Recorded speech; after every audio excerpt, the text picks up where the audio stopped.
Passion imprévue. Chapitre 1 Chapitre 1. Arrêtez de m'appeler, dépêchez-vous de me faire un petit enfant. La voix gloussante de l'homme d'âge moyen à l'autre bout du fil a fait naître un doux sourire sur les lèvres d'une belle femme aux longs cheveux blonds qui s'appuyait sur la tête de lit, se reposant d'une journée d'activité fatigante. La jeune femme a répondu en clignant des yeux un instant, laissant ses cils épais et bouclés s'épanouir. Elle se lève et s'abaisse. Ses dents blanches et soignées sont visibles lorsqu'elle rit en faisant ses adieux et en souhaitant bonne nuit à son père. Bonne nuit, Jade. Bonne nuit, papa. Jade pose le téléphone portable sur la table après avoir mis fin à l'appel. Elle grimace en pensant aux paroles que son père vient de prononcer. Faire un bébé, murmura-t-elle pour elle-même, répétant les mots de son père tout en riant de la situation actuelle. C'est ridicule. Elle inspira profondément pour détendre son corps. La cérémonie de son mariage s'est déroulée il y a peu de temps.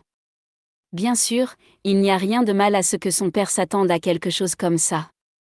Que feraient d'autres les mariés lors de leur première nuit ensemble ? Cependant, bien sûr, il serait choqué à mort s'il savait que sa fille était seule lors de la nuit de noces. Comment cela se fait-il ? Dans ce monde, où y avait-il une nuit de noces aussi ridicule que celle de Jade ? N'est-ce pas la nuit où le mari et la femme font l'amour et s'embrassent ? Elle regarde la lingerie ivoire qui repose dans la valise ouverte. La lingerie qu'elle a achetée il y a quelques jours, spécialement pour ce soir. Ses doigts fins prennent la belle lingerie dans la valise. Une expression de déception traverse son visage. Elle avait l'impression d'avoir préparé une diapositive de présentation pour une réunion d'affaires avec un investisseur potentiel, mais le client ne vient pas sans dire un mot. Vaine ? Oui, une perte de temps et d'argent.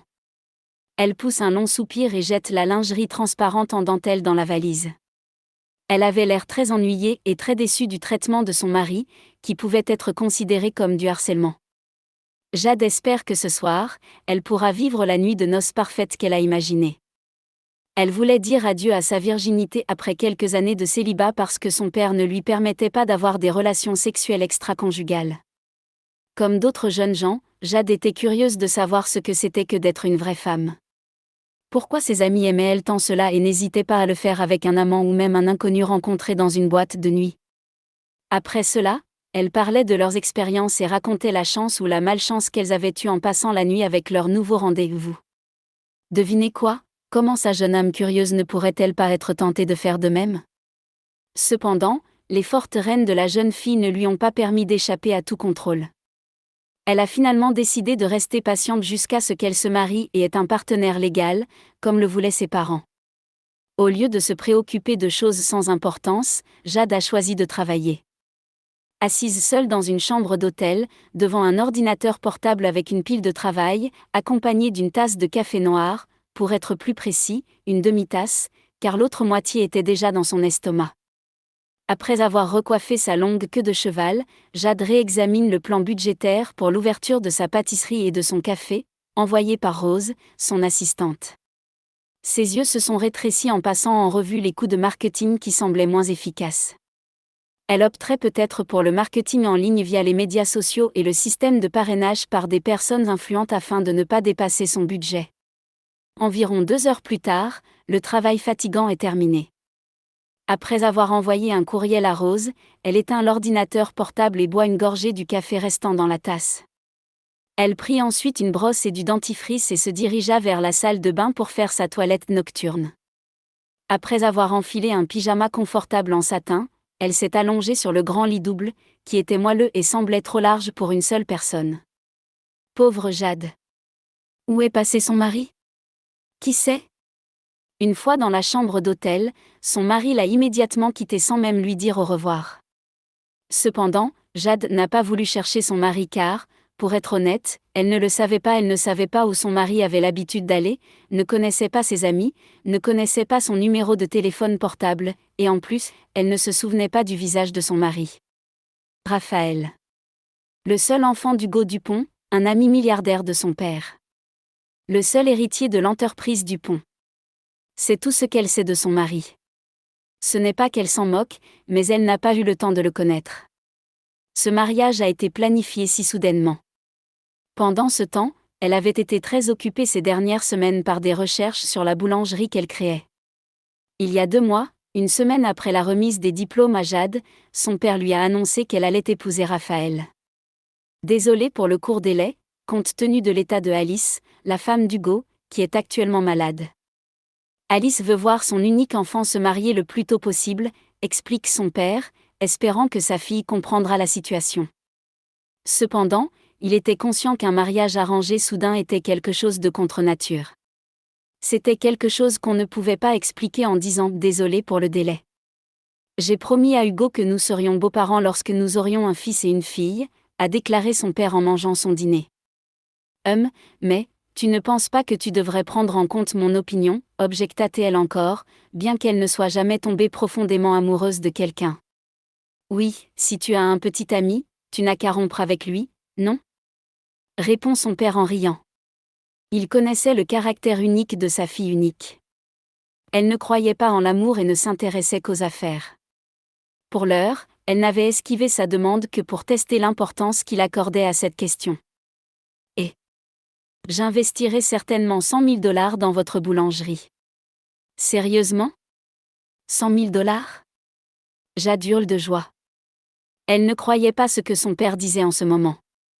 Je pensais que tu ne te soucierais jamais de ma start-up. Je me soucie toujours de vous, jeune fille. Tant que ce mariage présente des nombreux avantages, je n'aurai aucune raison de le rejeter, conclut-elle enfin et accepte l'arrangement.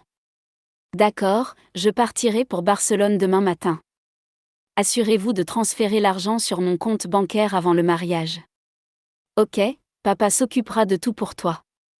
Assure-toi de rentrer à la maison au moins 3 jours avant le jour J. Bien sûr.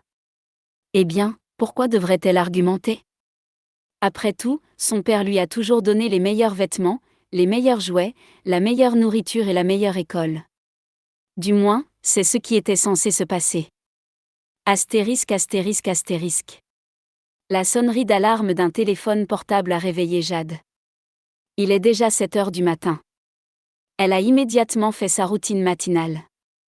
Alors qu'elle profite de l'eau fraîche et chaude qui lui éclabousse le corps, son téléphone portable sonne et elle quitte immédiatement la salle de bain pour répondre à l'appel, qui s'avère être celui de Rose.